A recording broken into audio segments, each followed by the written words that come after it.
1 जुलाई 2024 से 3 नए कानून लागू हुए हैं।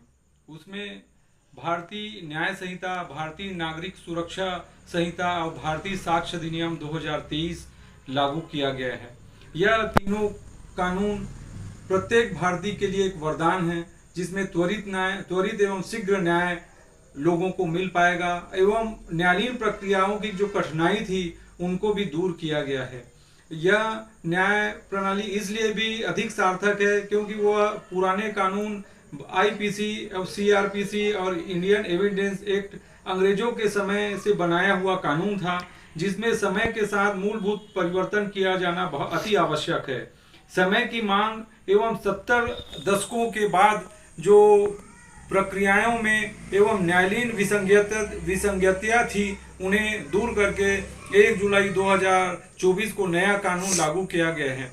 इसमें अधिवक्ताओं एवं मुख्य रूप से दांडिक अपराधों के संबंध में मैं आपको बताना चाहूँगा कि दांडिक अपराधों का विचारण जो होता है वह किसी अपराध के होने से चालू हो जाता है। अपराध जब होता है तो तुरंत वह न्यायालय में न जाके उसकी सूचना पुलिस थाने में दिया जाता है।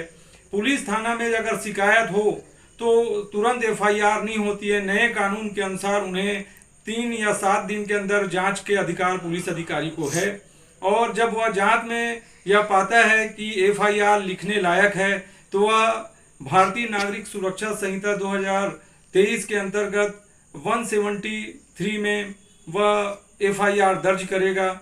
अगर किसी कारण से एफआईआर दर्ज पुलिस या नहीं पाता है कि एफआईआर या अपराध घटित हुआ है, ऐसा नहीं पाता है, तो वह उसको खारिज भी कर सकता है।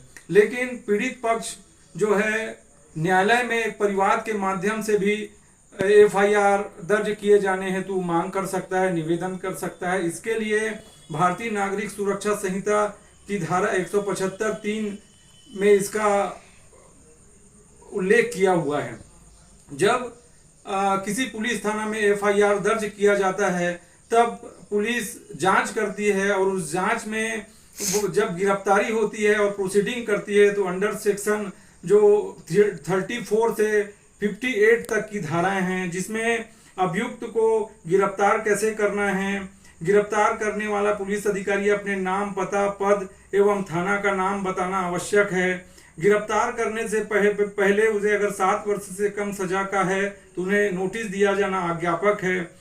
गिरफ्तार करने वाले व्यक्ति के परिवार को वो सूचित करना आवश्यक है। 24 घंटे के अंदर उन्हें क्षेत्राधिकार वाले न्यायालय में प्रस्तुत किया जाना आवश्यक है। उनका डॉक्टरी मुलायजा किया जाना आवश्यक है। इस प्रकार गिरफ्तारी के संबंध में अगर गिरफ्तार की प्रक्रिया होती है उससे पहले किसी अभियुक्त से किसी वस्तु की जब्ती का भी न्याय संहिता में उसका उल्लेख किया गया है। तो जब्ती किस प्रकार से किया जाता है, तो पूर्व जो न्याय शास्त्र हैं उसमें साक्ष्य अधिनियम के अनुसार धारा 27 में जब्ती या सीज किया जाता था। इसमें 23(2) के अंतर्गत भारतीय नागरिक सुरक्षा अधिनियम के धारा 23(2) के अंतर्गत जब्ती की कार्यवाही होती है। और जब्ती जब पूर्ण हो जाता है, अगर किसी अभियुक्त से या प्रार्थी से कोई दस्तावेज या किसी वस्तु की अगर उसके कब्जे में है, मांग करना है, तो भारतीय नागरिक सुरक्षा संहिता की धारा 94 में नोटिस दिया जाता है, और नोटिस के अंतर्गत जो अपराध से संबंधित वस्तुओं की जब्ती की जाती है। और इसी प्रकार जब जब्ती हो जाती है तब जो अपराध से संबंधित व्यक्तियों का साक्ष्य लिया जाना आवश्यक है, और साक्ष्य लिए जाने के पहले उन साक्ष्यों को नोटिस 179 भारतीय नागरिक सुरक्षा संहिता के अंतर्गत नोटिस या सम्मन दिया जाता है। और जब सम्मन उनको दिया जाता है और सम्मन के बाद 183 में उनका बयान या कथन दर्ज किया जाता है। बयान दर्ज करने के बाद न्यायालय अगर संज्ञेय प्रकृति का अपराध है तब पुलिस एक समानांतर डायरी बनाता है, केस डायरी बनाता है, जो 192 भारतीय नागरिक सुरक्षा संहिता 2023 के अनुसार उनको केस डायरी बनाना आज्ञापक है। और जब केस डायरी पूर्ण हो जाता है और अभियोग पत्र पूर्ण तैयार हो जाता है तब 193 में भारतीय नागरिक सुरक्षा संहिता की धारा 193 के अंतर्गत माननीय जो क्षेत्राधिकार वाले न्यायालय में अभियोग पत्र अभियोजन या पुलिस अधिकारी या जांच अधिकारी उसमें प्रस्तुत करता है। जब कभी अभियोग पत्र आरोपी के विरुद्ध पेश किया जाता है तो भारतीय नागरिक सुरक्षा संहिता की धारा 230 के अंतर्गत उसको निःशुल्क अभियोग पत्र की संपूर्ण प्रति प्रदान की जाती है। और जब अभियुक्त को अभियोग पत्र की प्रति प्रदान की जाती है तब अभियुक्त सौदा अभिभाग या प्री बार्गेनिंग करके पीड़ित पक्ष से मिलकर आरोपी चाहे तो क्षतिपूर्ति करके या समझौता करके मामले को समाप्त कर सकता है और मामला न्यायाधीश द्वारा भारतीय नागरिक सुरक्षा संहिता की धारा 271(1)(2) के अंतर्गत निर्णय दे सकता है और वह निर्णय दोष सिद्धि भी हो सकता है और दोष मुक्ति भी हो सकता है। अगर वह सौदा अभिभाग या प्री बार्गेनिंग सफल नहीं हुआ तो माननीय न्यायालय में वह विचारण के लिए जाएगा और उस अभियुक्त को एक अधिवक्ता नियुक्त करने का आदेश दिया जाएगा या उसको संवैधानिक अधिकार है कि अधिवक्ता नियुक्त करें। लेकिन अगर कोई पीड़ित व्यक्ति गरीब है, अनपढ़ है और किसी भी प्रकार से अधिवक्ता नियुक्ति नहीं कर सकता तो विधिक सेवा प्राधिकरण की धारा 341 जो भारतीय नागरिक संहिता 2023 में धारा 341 में इसका उल्लेख किया गया है। इसके अंतर्गत निःशुल्क विधिक सेवा के माध्यम से निःशुल्क अधिवक्ताओं की नियुक्ति होती है। वह नियुक्ति LADCA के अधिवक्ता या काउंसिल उनका पैरवी करते हैं।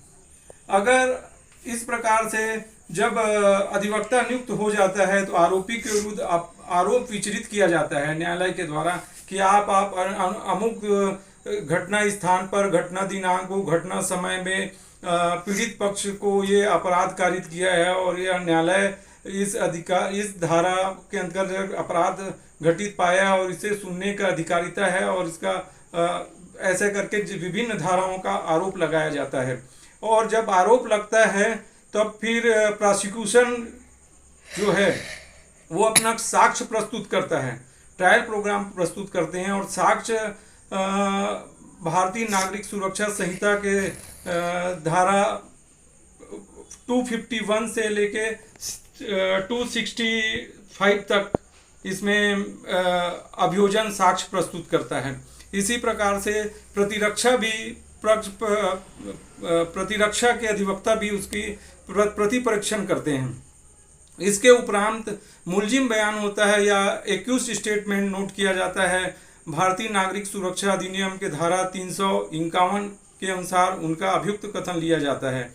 अभियुक्त कथन लिए जाने के पश्चात अंतिम तर्क बहस होता है जिसमें प्रोसिक्यूशन अपराध को सिद्ध करने का दावा करता है एवं डिफेंस के अधिवक्ता उसके विरुद्ध जो संदेह से परे मामला सिद्ध करने का प्रयास करते हैं और अपने जो आरोपित धाराएं हैं उनके विरुद्ध जो भी चीज़ आए रहती है उनको न्यायालय को दृष्टिगत करते हैं और अपने जो क्लाइंट है उसको बचाने, अपने पक्षकार को बचाने का भरसक प्रयास करते हैं।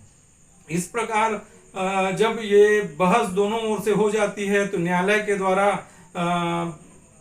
भारतीय नागरिक सुरक्षा अधिनियम की धारा 371 271(1)(2) के अनुसार निर्णय दिया जाता है, जिसमें अगर निर्णय दोष सिद्धि हुआ तो दंड के प्रश्न पर सुना जाता है और वह स्थगित हो जाता है उस समय तक। और दंड के प्रश्न पे सुनने पर परिवीक्षा अधिनियम के अंतर्गत जो 401 भारतीय नागरिक सुरक्षा अधिनियम की धारा 401 के अंतर्गत परिवीक्षा का लाभ प्रथम बार अपराध है, अपराधी नवयुवक है या अन्य उसका आधार ले सकते हैं, जिसमें जो मृत्यु दंड है उसको आजन्म कारावास दिया जाए ऐसा मांग कर सकते हैं। सश्रम कारावास है उसको साधारण कारावास दिया जाए ऐसा मांग सकते हैं। साधारण कारावास को कम दिवस का कारावास दिया जाए ऐसा मांग सकते हैं। और जो कारावास दिया गया है उसको अर्थदंड दिया जाए ये मांग सकते हैं। अर्थदंड को 1 दिन की सजा दिए जाए या भर्त्सना कर छोड़ दिया जाए या एक न्यायालय के उठने तक सजा दिया जाए ऐसा मांग कर सकते हैं। अगर फिर भी दोष सिद्ध न्यायालय द्वारा किया जाता है, तब उसकी निःशुल्क प्रति फिर उस अभियुक्त को प्रदान की जाती है। और अभियुक्त को यह भी बताया जाता है कि किस न्यायालय में इसका अपील किया जा सकता है। इसमें किसी भी प्रकरण में अगर दोष सिद्ध किया गया है तो उसकी अपील भारतीय नागरिक सुरक्षा अधिनियम की धारा 415 के अनुसार श्रवण अधिकार वाले अपीली न्यायालय में उसकी अपील होगी, तथा अगर राज्य शासन के द्वारा अपील किया जाता है तो वह 418 भारतीय नागरिक सुरक्षा संहिता के अनुसार किया जाएगा। इसी प्रकार अगर उच्च न्यायालय में अपीलार्थी द्वारा अपील किया जाता है तो भारतीय नागरिक सुरक्षा अधिनियम के धारा 420 के अंतर्गत उसमें अपील की जाएगी। अगर कोई अपीलार्थी जेल में है और जेल के माध्यम से, जेलर के माध्यम से अपील करता है तो वह भारतीय नागरिक सुरक्षा अधिनियम की धारा 424 के अनुसार वह जेल के माध्यम से ही अपील कर सकता है। इसी प्रकार अगर अपील के लंबन के दौरान अब दंडादेश को स्थगित करे या निलंबित करने का आवेदन प्रस्तुत करना है और दंडादेश 3 साल तक की कम के सजा है तो माननीय न्यायालय उस दंडादेश को निलंबित कर सकती है।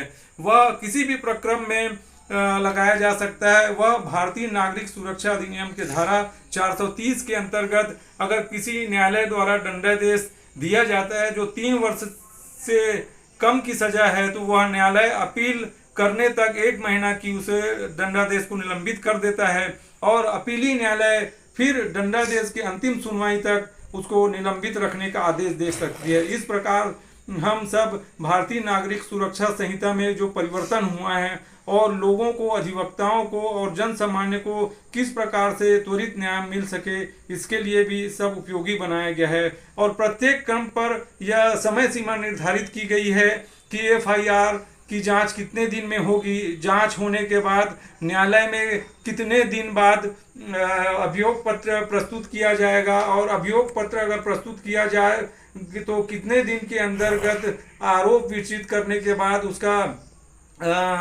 गवाह या साक्ष्यों का प्रस्तुतिकरण हो जाएगा और साक्ष्यों की प्रस्तुतिकरण एवं अंतिम जो तर्क के बाद कितने दिन के बाद सजा ये सुनाना या आदेश देना अज्ञापक बनाया गया है। इन सभी को समय अवधि में निर्धारित कर दिया गया है। इससे प्रत्येक व्यक्ति को त्वरित न्याय, शीघ्र न्याय एवं सस्ता न्याय मिलेगा और न्याय से वंचित नहीं हो पाएगा।